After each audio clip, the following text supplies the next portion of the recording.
আমরা সবাই কম বেশি রান্না করতে পারি, কচু বলো লতা পাতা যেটাই বলো, রান্না করে রান্নার মজা হয়। তারপরেও কিছু না কিছু দেখার বিষয় থাকে, যা দেখলে না দেখলেও নয়, দেখতে হয় কিছু কিছু জিনিস।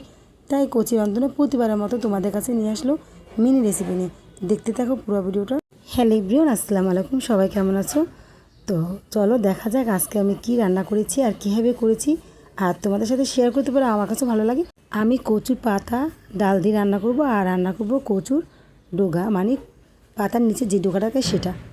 তো দেখতে থাকো।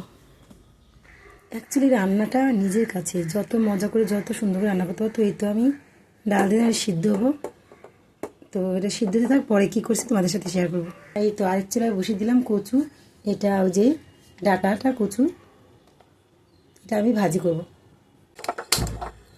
এটা চুলাটা ধুয়ে দিলাম, লবণ অ্যাড করে দিয়েছি,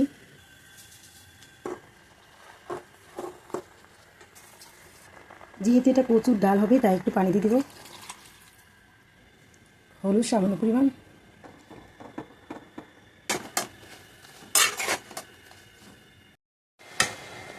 এই যে পানিটা শুকিয়ে ফেলবো, পানি ফেলবো না আমি। আর একটু হলুদ দিয়ে দিছি, ওই স্কিপ হয়ে গেছে ভিডিওটা। এই যে আর একটু শুকিয়ে দেয়, আর ডালটা আর শুকাবো না। এখন ডালটা আমি বাগার দিয়ে দিব।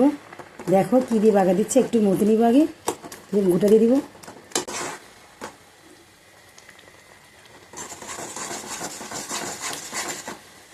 এই তো এখন নামিয়ে নিচ্ছি, এখন বাগার দিয়ে দিব।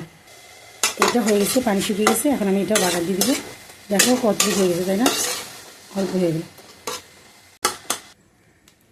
এখন বাগার দিব যে এই যে মরিচ আর পেঁয়াজ, মরিচটা দিয়ে দিচ্ছি আর পেঁয়াজ আর রসুনটা থেতে করে নিয়েছি। দেখো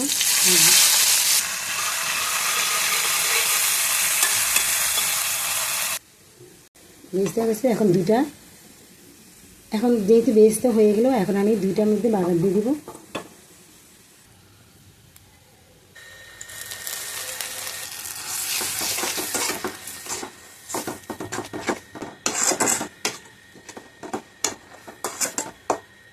এই তো কমপ্লিট, এখন আমি নিব।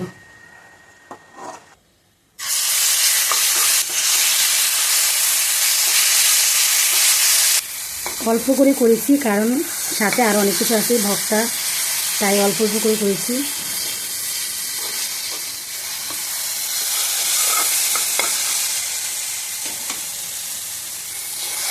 বাগার দেওয়া হয়ে গেছে, এখন নামিয়ে নিব। কচু দেখো কতটুকু কচু হয়ে গেছে, এটা কচুর ডোগা ভাজি করে নিয়েছি, খুবই টেস্টি। আর এটা হচ্ছে কচু পাতা দিয়ে ডাল দিয়ে রান্না করেছি।